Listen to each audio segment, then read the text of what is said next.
Pumapasok pa rin ang ilang non-teaching personnel sa ilang paaralan sa Lipas City. Samantala, posibleng simula ng enrollment 2 linggo bago ang pagbubukas ng klase sa July 29 ayon sa DepEd. Narito ang report ni Paul Hernandez.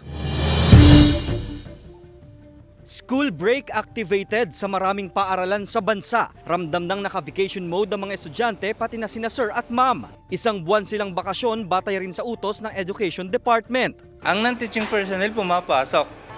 Kami sa opisina, araw-araw din kami nasa opisina para sa mga gawaing pang-edukasyon din. Pero nangambang ahensyang napasama ang mga Alternative Learning System o ALS mobile teachers sa 1-month school vacation na ito.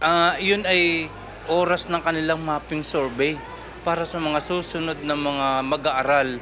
Kaya kami nag-aalala paano nila kakaunting sandali ang magiging sa mapping period nila. Kaya kahit ganoon ay siyempre enjoy din nila yung bakasyon. Natapos na nitong June 4 ang application para sa Senior High School Voucher Program. Hindi na nagbigay ng detalye ang DepEd tungkol dito. Posible raw na simula naman ang enrollment period 2 linggo bago pa ang school opening sa July 29, 2024. Paiigtingin natin para lalong magkaroon ng pagkakataon ang mga bata na makapagpatala. Tinitingnang isabay ito sa pagsisimula ng Brigada Eskwela. Magbabalik eskwela ang mga mag-aaral sa July 29, 2024.